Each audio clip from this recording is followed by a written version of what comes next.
বাংলাদেশের ফুটবলে হামজা চৌধুরীর যুক্ত হওয়া প্রবাসীদের জন্য সুযোগের দরজা খুলে দিয়েছে। এবার দরজায় কড়া নাড়ছেন কিউবা মিচেল। হামজার মতো তিনিও যুক্তরাজ্য প্রবাসী।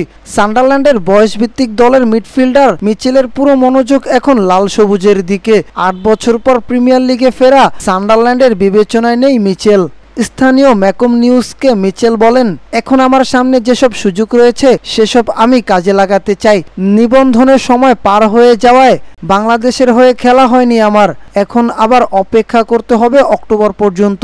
লাল সবুজের জার্সি গায়ে অভিষেকের অপেক্ষায় মিচেল। বাংলাদেশের হয়ে খেলা হবে তার জীবনের সবচেয়ে স্মরণীয় ঘটনা।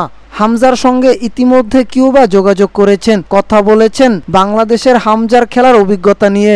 তার কাছ থেকে জেনেছেন বাংলাদেশের মানুষ ফুটবল পাগল, মন প্রাণ উজাড় করে ওরা দলকে সমর্থন দেয়। রোমাঞ্চিত বোধ করছেন কিউবা, তার আর তর সইছে না বাংলাদেশের হয়ে খেলার জন্য। ডেনমার্ক প্রবাসী জামাল ভুঁইয়া বাংলাদেশ জাতীয় ফুটবল দলে আসার বহু বছর পর হামজার আগমন।